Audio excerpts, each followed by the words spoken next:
What's going on, everybody? Kalipas Tech here, coming back at you with another video. In this video, I'm going to be giving you 5 reasons to buy the Samsung Galaxy A23 in 2022. Now, this phone just recently came out about last week, and as it turns out, it's a lot better than I expected it to be. So in this video, I'm going to be going over some of my favorite things about it so you can decide for yourself whether or not it's the right phone for you. Now, before we go any further, I do want to remind you to go ahead and hit that subscribe button. It helps out the channel a lot. And if you want to learn more about this phone, definitely check out my full review and tips and tricks videos for it as well. But with all that being said, let's get started.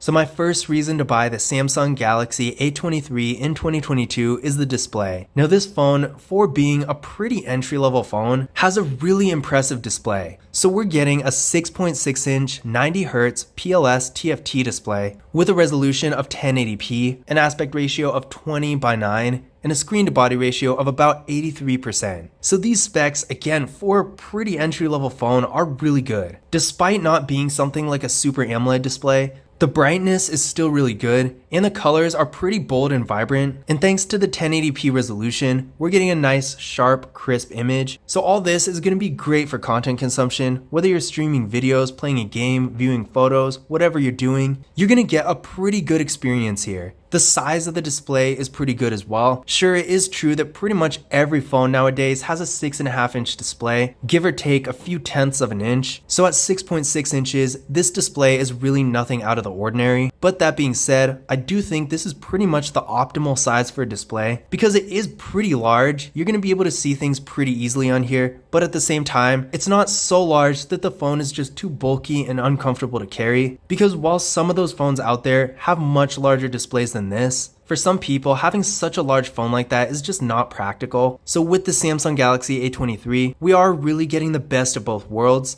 the benefits of having a larger display without any of the drawbacks. We're also getting a pretty tall and narrow form factor, so it's going to look pretty good when you're viewing things in landscape mode, for example. And when you're reading things, you can fit more on the screen without having to scroll as much. And if that wasn't enough, this display also has a 90Hz refresh rate, which means the movement on the screen is going to be a little bit faster and smoother. This is going to be great for content consumption, so when you're streaming videos and stuff like that, things are going to look a little bit nicer. And when you're just navigating through the phone in general, it's going to feel more premium overall. Now, is this really going to make a huge difference? Maybe not in the grand scheme of things, because after all, there are plenty of phones much higher end than this that only have 60Hz refresh rates, but still, it is going to make a little bit of a difference when you're actually using the phone. And in addition to all these great display specs, the phone itself just looks really nice. The bezels are nice and thin, so we're not getting that really low-end, kind of cheap phone look, and the design, at least as far as the display is concerned, does look pretty sleek and modern. Now, my second reason to buy the Samsung Galaxy A23 in 2022 is the storage.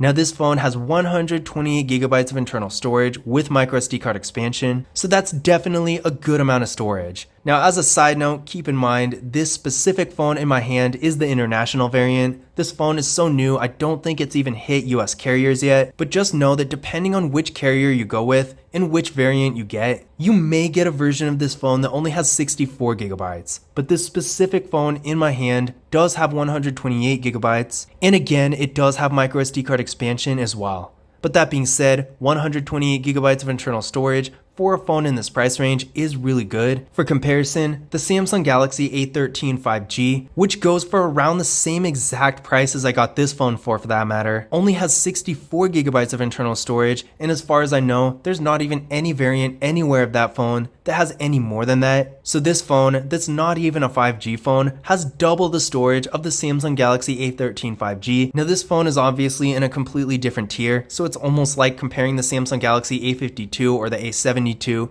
the Samsung Galaxy A32 5G, so that might not be the fairest comparison, but still the fact remains, while having a phone in this price range that has 128GB isn't really that uncommon, there's so many phones around this price range and even over it, they have a lot less. So if you're a power user and you have lots of apps and photos and videos and stuff like that, then this phone is going to be a great option for you. Even if you're not a power user, having more storage is always a good idea, even if you don't think you need it, because nowadays, with the system and apps and everything just taking up more and more space as time goes on, you may very well get into a situation where you actually do need that extra storage. It is always nice to have microSD card expansion. I mean, comparing this phone storage-wise to flagship phones, the iPhone 13, for example, doesn't have microSD card expansion, and it starts at 128 gigabytes now. So that just really goes to show if you have a lot of photos and videos and you don't want to spend the money on a flagship phone that has a terabyte of internal storage, then a phone like this is always a great option. My third reason to buy the Samsung Galaxy A23 in 2022 is the processor. Now this is one department where the phone really surprised me a lot. I don't know exactly what I was expecting, but I wasn't expecting it to have nearly as much processing power as it does. So this phone is getting 4 gigabytes of RAM with the Qualcomm Snapdragon 680 4G processor. So again, this is not a 5G phone, it's LTE only, but it's actually faster both on paper and in real life practice than a lot of 5G phones at or above its price range. Now I did run a Geekbench 5 benchmark test on this phone,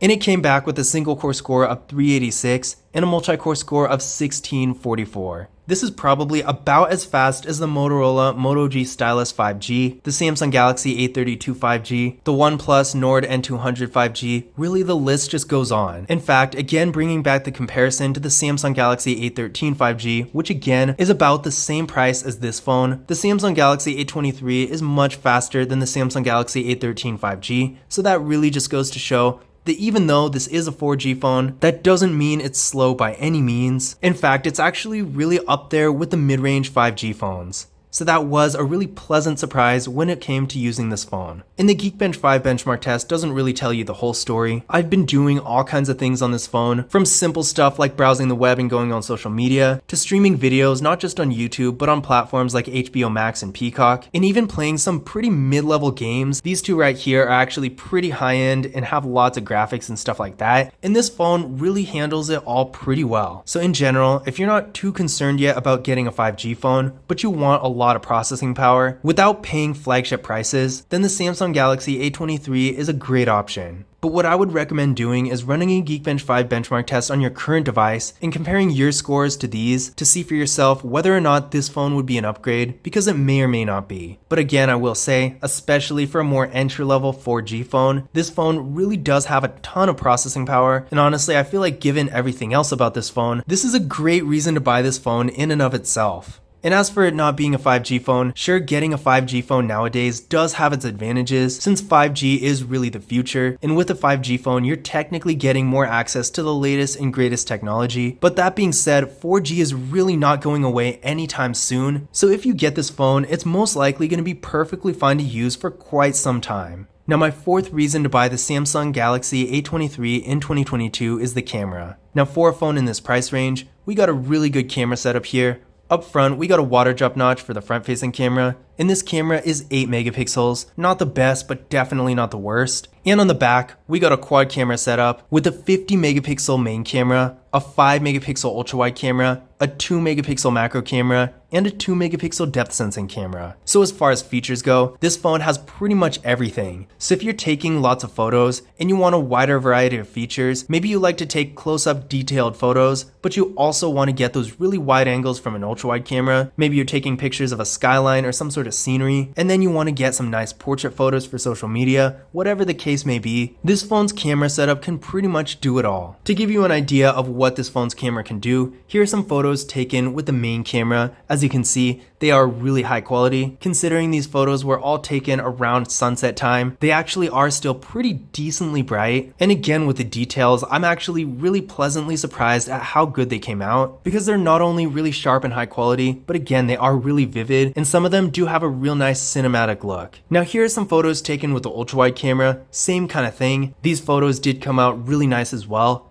Now there is a little bit of distortion around the edges, but it's not too bad, and it's definitely not to the point where the ultra-wide camera is unusable. Now here's a photo taken with portrait mode on the front-facing camera, so as you can see, portrait mode does actually work. Now again, the front-facing camera isn't really the best I've seen, but it's not the worst either, and for a more entry-level phone, I would say it's pretty usable in most cases. Now here's a photo taken with a macro camera, again pretty decent, especially considering this phone's price range. So if you do want to get those more close-up detailed images, it will work with this phone. Now here's a photo taken with portrait mode on the rear camera, same kind of thing, definitely a really good quality, and I really have no complaints here. But overall, as you can see from those photos, sure, this phone is nowhere near the level of say a $1,000 flagship phone, but for what it is, you can definitely get some good shots. So if you do like to take lots of photos, and you want to take some good ones that you're going to keep, maybe for social media or something like that, and you want a wider variety of features, then the Samsung Galaxy A23 is definitely going to be a pretty good option. Now, my fifth reason to buy the Samsung Galaxy A23 in 2022 is the battery. With this phone, we're getting a 5000 mAh battery that supports 25 watt fast charging. So not only is it the biggest battery you can get in a smartphone, at least on the US market for now, but it also supports really powerful fast charging. So if you have a fast charger that goes up to 25 watts, which honestly really isn't that hard to find, it's going to charge up the phone so much faster and save you quite a bit of time. And as for having a large battery, that has the obvious benefit, of course, of having a ton of battery life throughout the day. And depending on how you use your phone, it could last even more than one day. And then down the road, as the battery degrades, which all batteries do, of course, you're not going to notice it nearly as quickly with this phone as you would with a phone that has a smaller battery, like the iPhone SE, for example. Because with this phone, having a 5000 mAh battery, you're already going to be starting out with so much more life than you actually need. In fact, here's a pretty good showing for this battery. We're at 83% now,